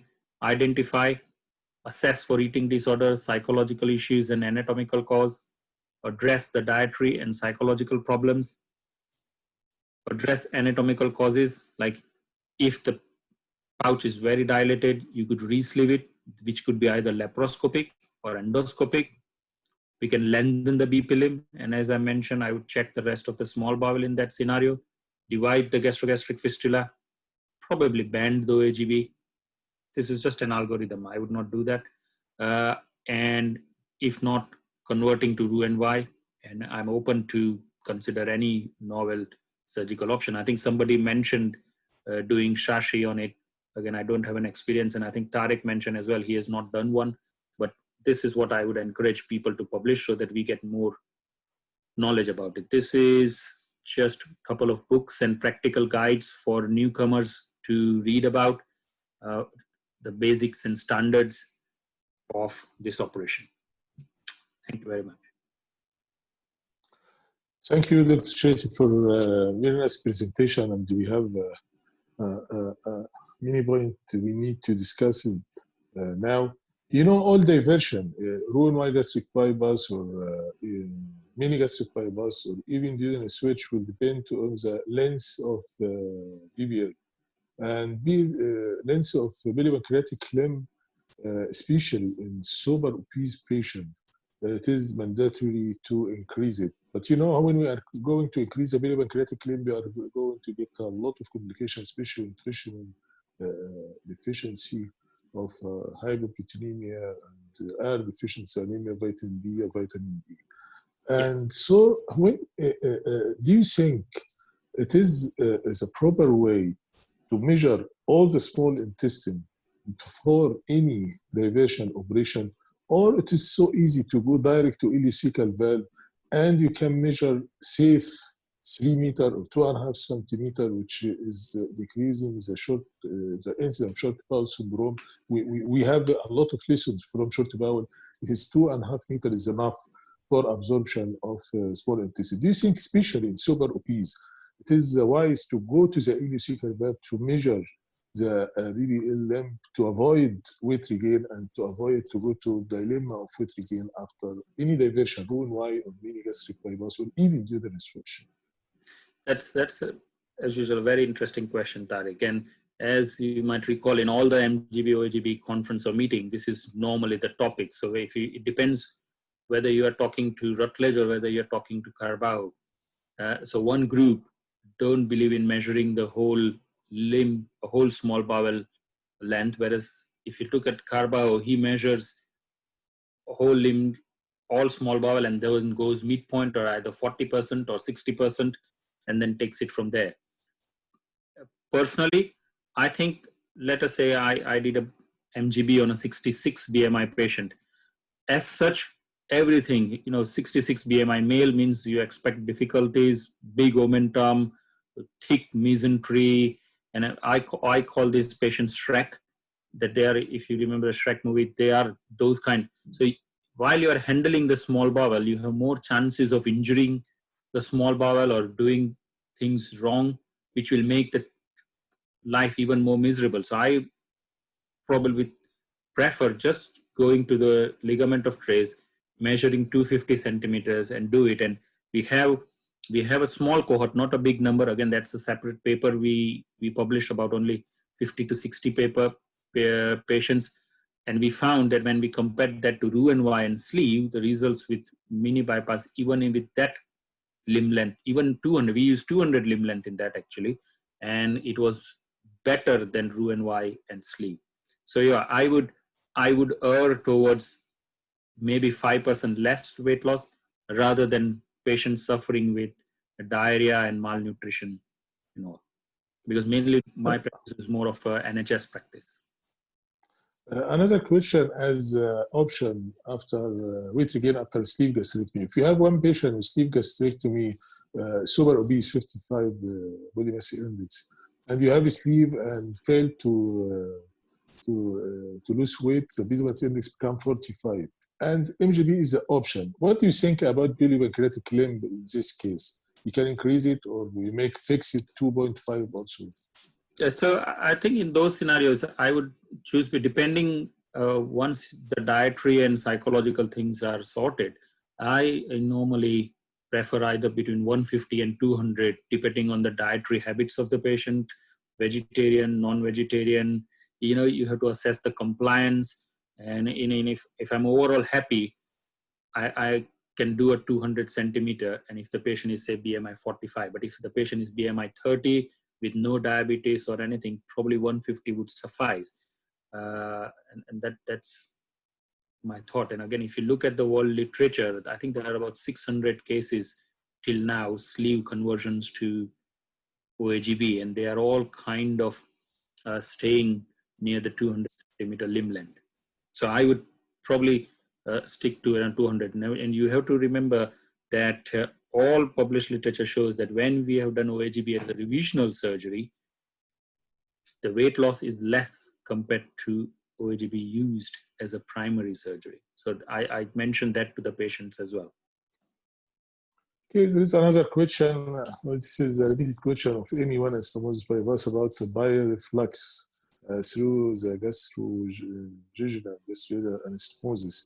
Do you have any precaution or any tricks to decrease the bioreflux from the jejunum to the pouch, to decrease the bioreflux in the stomach? Or this is the normal? You don't afraid about the bile in your pouch? Yeah, I think I don't worry about when I do an endoscopy. I don't worry in a post-MGB patient. If I do an endoscopy, I see bile in the stomach. I'm not actually worried about that, because that's, I think there are again a lot of articles published which show that this is a normal physiological phenomenon. Because even if in a normal patient, if you do an endoscopy, in some patients you do see bile in the stomach. It's in the esophagus which is an issue. So rather than intraoperatively, I think I rather select my patients appropriately. And as I think we discussed in this seminar earlier, that if the patient has a significant history of reflux, then I prefer towards Roux-en-Y. I'm a primary MGB surgeon. My majority practice is MGB. So I offer Roux-en-Y only in 1 or 2 scenarios. I endoscope all my patients preoperatively. So if I come across a 5, 6 or larger hiatus hernia, then I err towards Roux-en-Y unless patient has very strong inclination for MGB. If there is Barrett's, in those scenarios, I'm not offering them MGB. So any Barrett's, I'm doing Roux-en-Y because I think we need more evidence for that in the long run. And I think make the longest pouch possible. And otherwise, no other anti-reflux stage and nothing else I do to make. I do a standard MGB. Still, we have 2 questions. The first one about if you have hiatus hernia before MGB, you will go to repair it or you left it. Second, the question, how to deal with marginal ulcer or perforated marginal ulcer after MGB. Do you think you deal with it as normal ulcer or you convert your patient to another operation? Okay, so both very valid questions from day-to-day life. As I mentioned, if I have a very large hiatus hernia, I'm still not very brave to do an MGB. And the reason being, my majority practice is a national health service practice. So they are, the patients follow up and compliance, the patients are moving around. So it's a bit of an issue. So therefore, we would rather, because the government only funds 1 bariatric surgery in those scenarios, for every revision you have to reapply to the government. So it's easy then to just do Roux-en-Y. If it's a small hiatus hernia, then I do MGB without even touching the hiatus. To be honest, if I have a 3 centimeter hiatus hernia with patient, no significant history of reflux, just this, I don't hiatus, I leave it, and I have not seen any significant problem. So that was the hiatus hernia. Second was the marginal ulcer. Yes, I treat them as a marginal ulcer in Roux-en-Y, nothing different.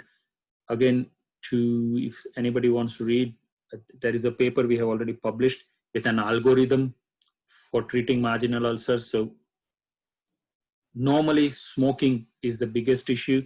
So quit smoking is, and if the patient says I'm not smoking, ask them a direct question, how many you smoked yesterday? And they'll come up, oh, just yesterday I smoked 5. We always find those ones. I don't know what is your experience. I assume smoking is more prevalent in the Middle East. Here as well, we have a lot of smokers. That is one. H. pylori we eradicate. On endoscopy, I do a biopsy. If it is H. pylori, we eradicate that. If that's not the case, I double the dose of lansoprazole, 30 milligrams BD for 6 weeks. Do a repeat endoscopy. If the ulcer is healed, then they continue on PPI once a day for long term. If the ulcer is persistent at 6 weeks, I had sucralfate 1 milligram twice a day or thrice a day, depending on how worried I am about the ulcer, and then book another endoscopy in 2 months' time. And if a patient is a smoker and I have worry that this patient is never going to stop smoking and is on diclofenac, I advise them long-term PPI. Last question about hypoproteinemia, hypoalbuminemia after MGB. If you have one patient with persistent hypoalbuminemia, do you like to convert it to the normal, or you can shorten of the bilipancreatic level? Yeah, so I think this is an interesting question, and I think this is something what I would suggest, that if you have such scenario, if it's only an individual surgeon, you get biased about your thinking. So we normally then in that scenario discuss it in our bariatric MDT, where you have 3-4 bariatric consultants. So you get different people's view in as well. And I think both are very valid options. It depends on a lot of factors, like, what was the initial BMI, whether patient was diabetic. If it's a patient is diabetic, I would rather want the patient to still have some sort of a bypass and not reverse. If that's not the case, then yes, I can think. I have a very detailed discussion with the patient. I have not had to reverse anyone. The previous center where I have trained, we had to reverse 2 patient, but that's that really. So it's not reversal is the really last option. We normally get away with good conservative management, good diet, strict diet program, and as far as you are happy with that limb length, original limb length, I think we have not had an issue. But yes, if the hypoproteinemia persists, you could always go in and shorten the limb length. That would be my first option. Reversal would be a very last resort. Okay, thank you, Dr. Chilin Bermar, for thank you, your lecture and your sharing, and we are happy to share us almost always in our activity. Now we are going to the last speaker, Dr. Badr Hadrami. It is a consultant and the head of gastrointestinal surgery in Royal Hospital in Oman. He will lecture us about unusual complication in bariatric surgery. So please, Dr. Badr.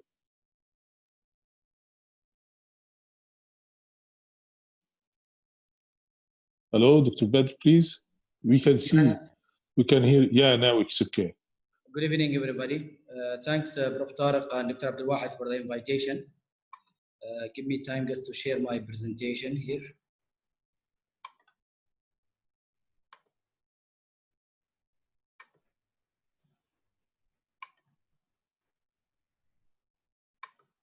Can you see my presentation now? Yeah, we can see.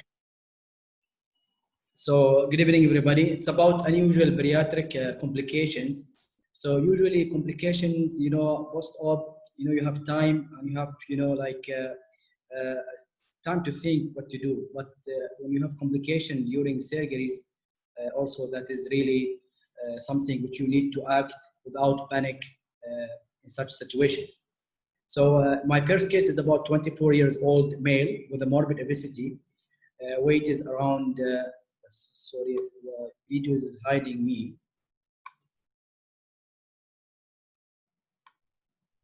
So it is about, BMI is 55, it's non-metabolic. And he was asked to be in diet program 2 weeks prior to the procedure. So I'll go directly to the videos. I will just, this video unfortunately is unedited. It is like a normal sleep. We started, everything looks fine. But when we start going to the stabling, we got some problem with the stapler. This I will take you back. So if you can just bear with me. So there was like normal stapling process, but before like the third stapler, I guess, experienced unusual thing. I hold the tissue, but it was giving me like unfriendly grab of the stapler. And when I tried to fire the gun slipped from me. I'm not sure, is it because of the thick tissue, but I'm using here gold, which is normal for this area. But is it because I was trying to add as much as I can from the fundus, where it was grabbing too much? Yes, we'll go together with this video so you can see when I'm trying to fire the gun will slip from me.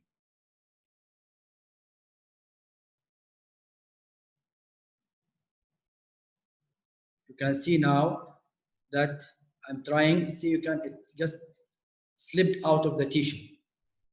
Really, I got scared because this is my first time I found this experience after doing like more than at least 2,000 sleep.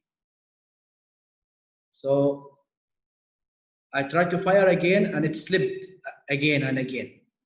So I thought maybe something wrong with the cartridge or with the reload. Unclean, I mean, it was a clean surgery without a drop of blood. But after this, definitely I will have unexpected bleeding. The other thing, the gun was also stuck. Luckily, I had been with a workshop for these guns, so I know what to do to open the gun without, being in panic. So just to, push the knife button, then to push the thing, the fire, and then you push it again, the gun from the button, because it will unlock. It will get locked, and you have to unlock it by pushing that brown button to get the knife unengaged. So this is what happened, some bleeding there. Let me just continue with the video a little bit, because I went back and I changed the reload.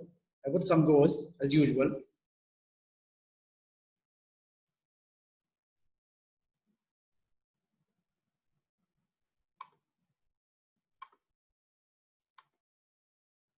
And I use again the same gun with another reload. I was doubting that anything wrong with the gun. I thought it is only about the reload.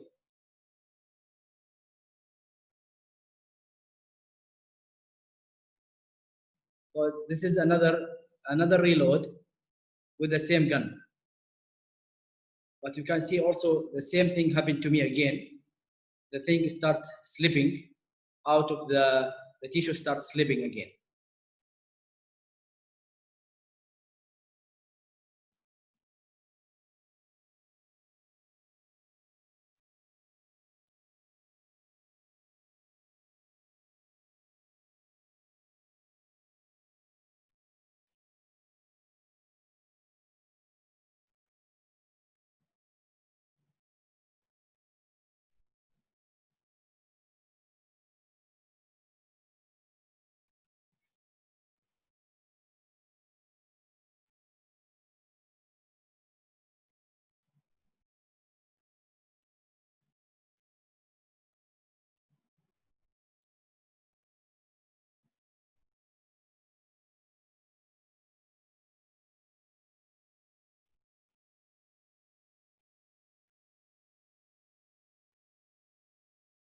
You can see now I'm trying to push the gun. It's again, the tissue is slipping back. And really, at this time, I got really more panic because, it's happening for the second time. And it didn't fire.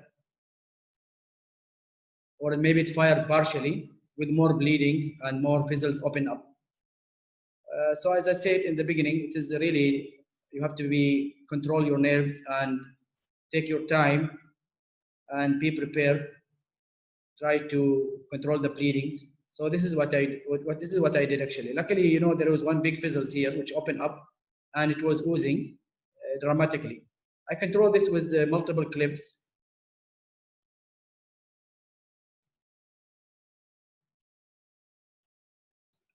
With suctions, clips, till I get control of the bleeding. So I change the gun.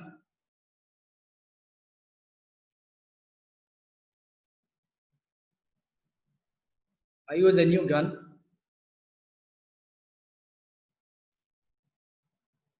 And this time I try to use the blue just to get hold of the bleeder also. So luckily this gun worked nicely. And I went up to the end of the sleeve.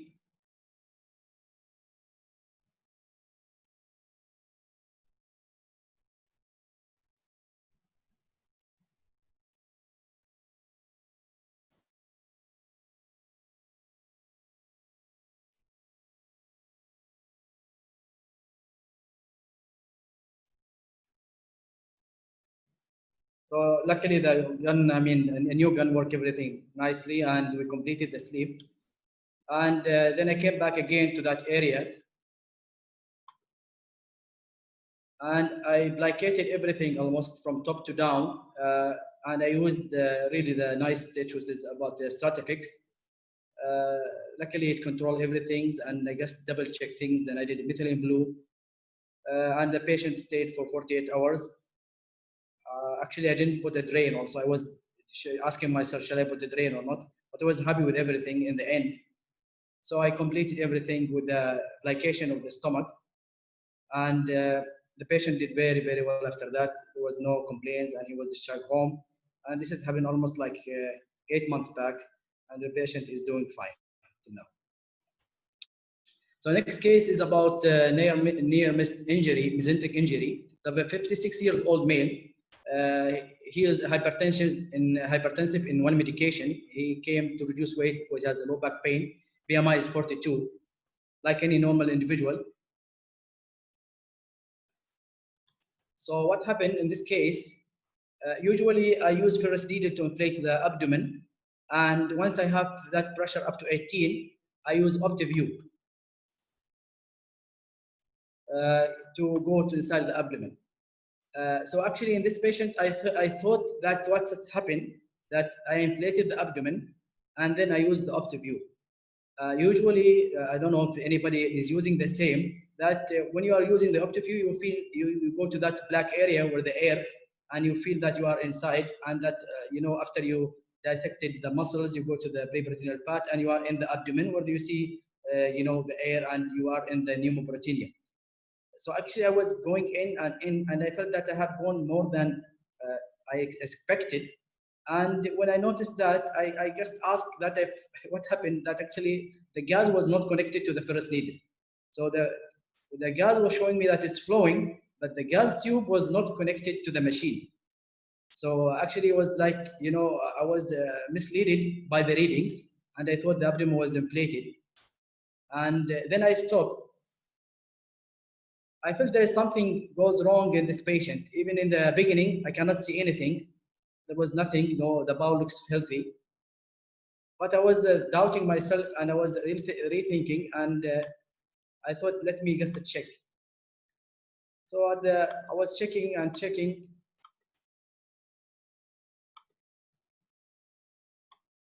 Then I found there is something wrong with the small bowel, like there is a big opening in the mesentery of the bowel. When I was trying to look for what goes wrong,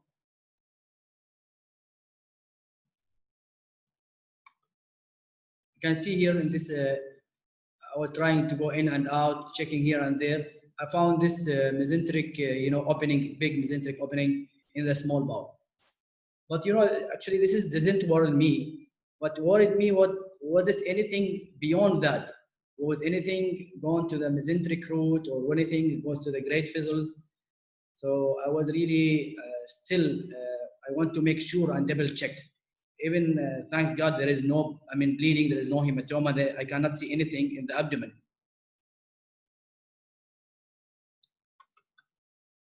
So I just looked more and more, and I just trying to go to the minute where I saw that injury there. If you can see with me here, this is the mesentery, the small bowel mesentery opening, and I'm just trying to go to the root of the mesentery, and you can see with me now in a few seconds that the OptiView gone really up to the root of the mesentery. Otherwise you have to believe your sixth sense, and you have to go back and recheck things, because luckily, I was really so lucky with this patient that I stopped, And because I felt that I'm going really more than I'm expected as usual. As you can see that there is this injury in the root of the mesentery, which is also, beyond that is IVC and aorta. And luckily I just took my time, check everything and double check everything.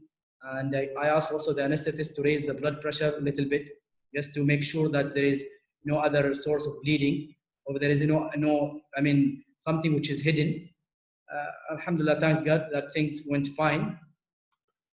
And then I just closed this injury. I closed this mesenteric injury in the small bowel. I thought that maybe it could be a source for hernia or something, which was a big opening actually. And I put some snow some surgical snow on the mesenteric injury. And I kept the patient with me for 2 days after surgery, and he did very well. Nothing happened. And this thing happened almost like 6 months back. I will just share with you another case. It's a 28 years old male. He's lost sleep. He was doing fine. In the 10 days, I got a call that he was admitted in another hospital with tachycardia and symptoms and signs of leak. So I transferred him back to my hospital. So we did a CT scan. It was leak. I took him to theaters where we did the wash. I didn't try to fix the leak because it was, as you said, it says 10 days and the tissue was really very friable. I kept him for 2 days. Then we took him for stenting. So he had the stent for 4 weeks, almost to 6 weeks. And after removal the stent, the first stent, what happened? A new anesthetist who was not working with us in the bariatric team, and he just newly joined, he was the one anesthetizing this patient when the stent was removed. It seemed, I don't know, the patient got aspirated, or the sedation was not enough. So what happened that the patient got aspirated and we got this chest X-ray. So the anesthetist kept him in non-IVF, which is non-invasive phase ventilation. And definitely when I came to know that, I was really a bit upset, because I know that will also result maybe again in opening of the leak, or opening of the healed leak. Actually, this is again second day. Patient was feeling still abdominal pain. He improved from the chest wise, but when we asked him to drink, and the drains was there, we asked him also to drink some methylene blue. Methylene blue came back, and gastrography, you can see that there is a leak unfortunately in the same place. So this was our first experience with the leak after stent, because most of the patient did well. So I decided to go for re-stent and keep the patient again for 4 weeks. So after 4 weeks, this time I was involved. I asked the anesthetist, good anesthetist, and also I asked to be done removal under GA, just to minimize the risks of anything. Luckily, the patient did very well, and this is his, and that was, his gastrography and post-op. Also, I have a case with a leak which had beyond, I don't know what's the audience experience from a leak beyond the GOJ. It's a leak from the antrum. Patient came to the clinic with a gas fever on and off. So I did a gastrography study for him. He was a young patient. BMI was around 50. And the leak was from the antral side, and it was going to the spleen, but there was not significant collection. I admitted the patient, kept him for IV antibiotics, and then we actually stented him, and he improved nicely within a few days. We sent him home, and after 6 weeks, we removed the stents, and everything healed up. So this was also another experience, a new experience about leak from the antral side, and this was almost like 2 weeks after the primary surgery. Thank you so much, everybody, and thanks again, Dr.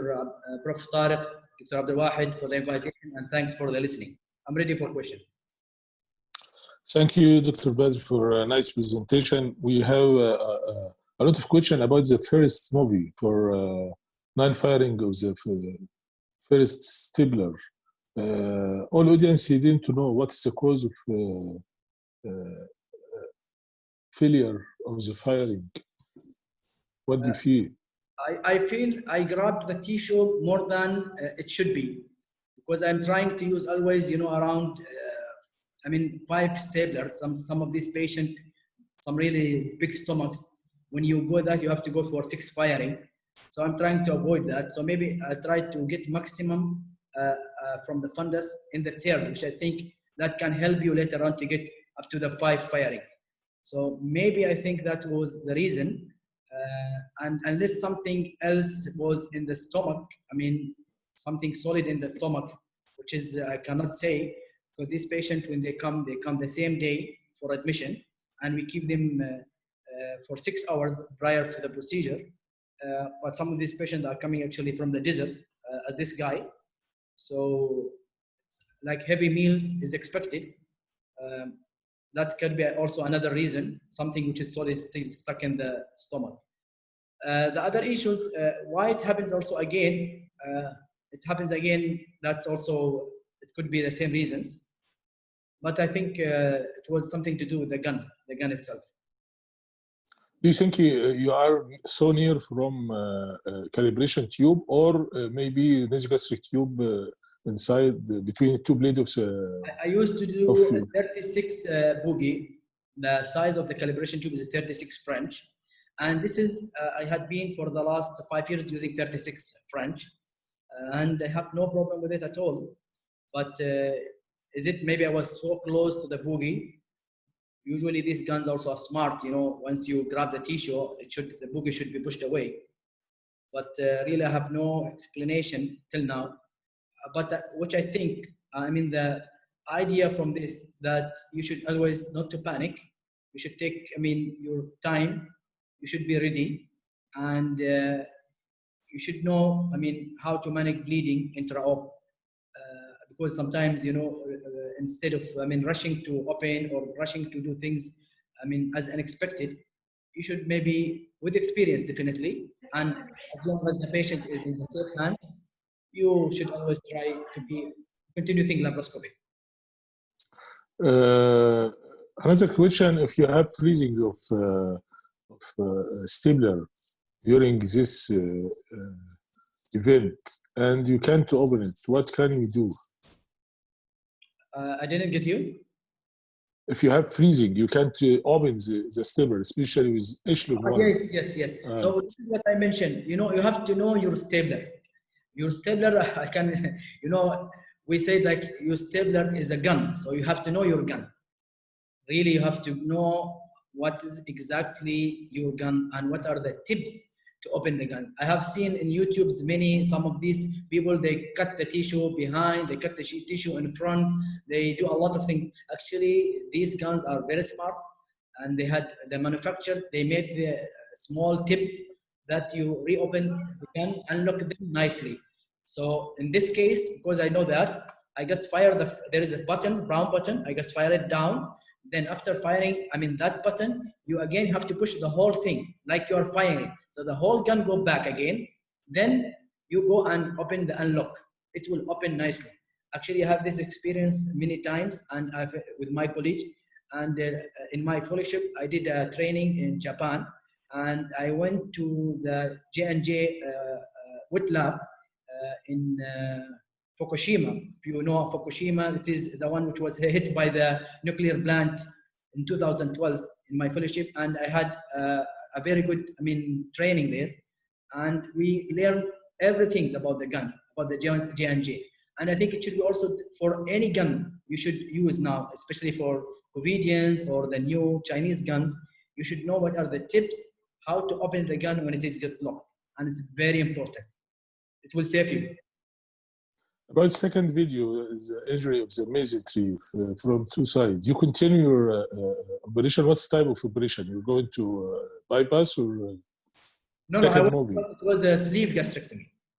Sleeve gastrectomy. You continue your operation after? I continued my operation, yes. I continued after I just make all the precautions, and you know, I was sure that nothing is happening. Because I really got good time, maybe around 30 minutes, just to assist things and to make sure. I asked the anesthetist to raise the blood pressure up to 170, 180, nothing happened.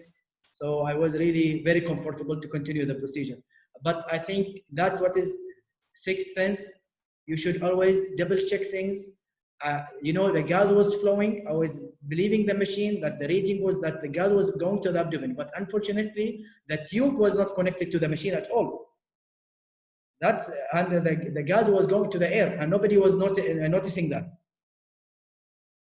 About the third movie, as regards antrum leak, and you know, the stent usually in the antrum, you use first, what type of stent you use? You use the mega long stent. one, mega stent, yeah, Yes, and you cross pylorus or just two pylorus?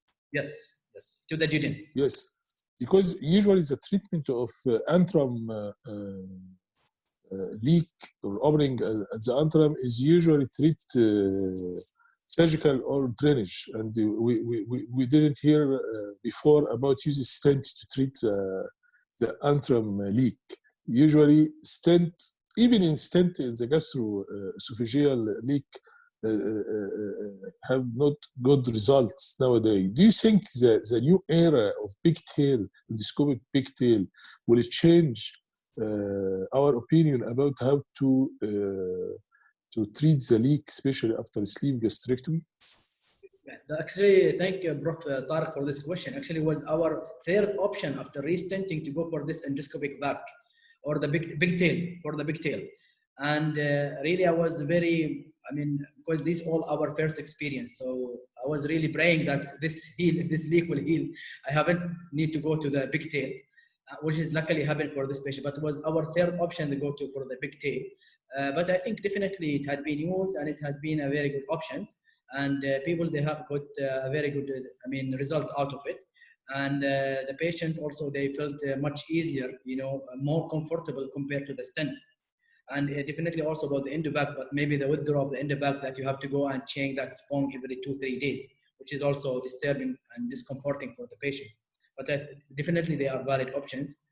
But maybe people with experience, actually, we are trying to get away from complications. My practice is mainly, of course, I'm a governmental setup, but also like 70% of my practice is private. So, in private, you try to, as much as you can, to get away from complications.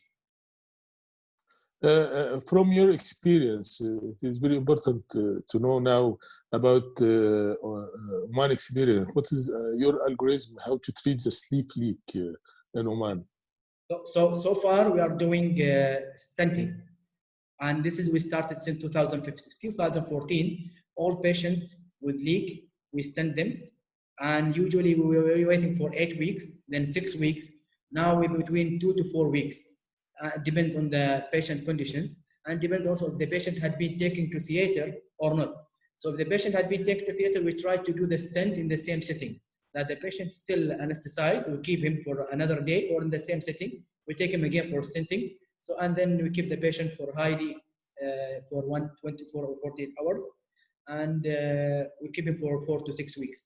And if there is more collections, it's more peritonitis, definitely we'll try to just to keep the stent a better, longer time.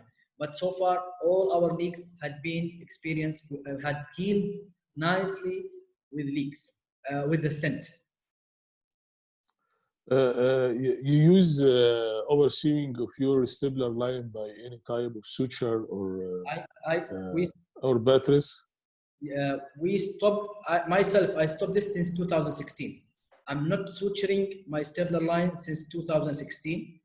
And I can say that so far, from more than around 2,000 cases, we got maybe around 3 leaks. But if there is any doubt, I will just do a figure of 8 or some in reinforcement about that vestibular line during them. But I don't do plication for plication. But most of my cases, I don't do plication. It's just stable. And do you notice any change in bleeding after you stop your practice about added seromuscular suture since 2016 till now? Yeah. So after stopping the plication, we start using more clips, more hemostatic agents. I use some of the new powders for the hemostasis, and I use also some Surgicels. I use snow. With that, we are really not experiencing any more significant bleeding. But definitely, if we have any bleeding, we mainly do conservative management. So far, maybe we have taken 2 cases to theaters back. Most of our patients, if there is any tachycardia, I mean, after like a few hours, we just keep the patient, we reduce the bit of the IV fluids, we start tranexamic acid, we do hemoglobin, we check the CPC. If you found any drop, we start tranexamic acid. We don't give DVT prophylaxis. We omit the DVT prophylaxis. And if there is any drop of the hemoglobin significant, we start blood transfusions. And actually, we have good experience with this. As I said, maybe around 2 to 3 patients had been gone back to theater. One of them can go back only because of affected hematoma. Do you believe in fixation of the sleeve? This will prevent torsion or twisting of the sleeve? Fixation of the sleeve to greater momentum again. Do you think this will decrease the incidence of torsion or of the sleeve? No, I don't believe in it. But what I do, I try to minimize the adhesion and keep some of the adhesion. I mean, there is like significant adhesion between the stomach and the pancreas. I'll just minimize them, but I will not remove all of them. I keep few of them, just like, theoretical belief that they will keep the thing on place. Okay, we didn't have more question. I think time has come to thank all of our speakers, Professor Osama Hamdi, Dr. Adriana, Dr. Abu Wahed, and Dr. Sheetar and Dr. Badr for a very nice presentation. I would like to announce for the next week our online webinar about abdominal trauma management. It's very nice webinar. The moderator, our friend Dr. Salim Al-Harsi, will moderate this webinar. We have a lot of lectures about updated abdominal trauma, both for abdominal CT trauma imaging and also blunt abdominal trauma and intervention, radiologist rule, and damage control surgery. And we have presentation of one trauma case presentation about epigastric stab wound. So I invite all of audience and also all of our speakers to attend this webinar.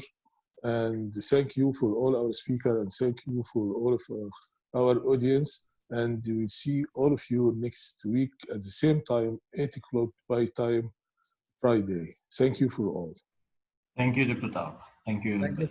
Thank you so much. يلا 10 دقائق. Thank you.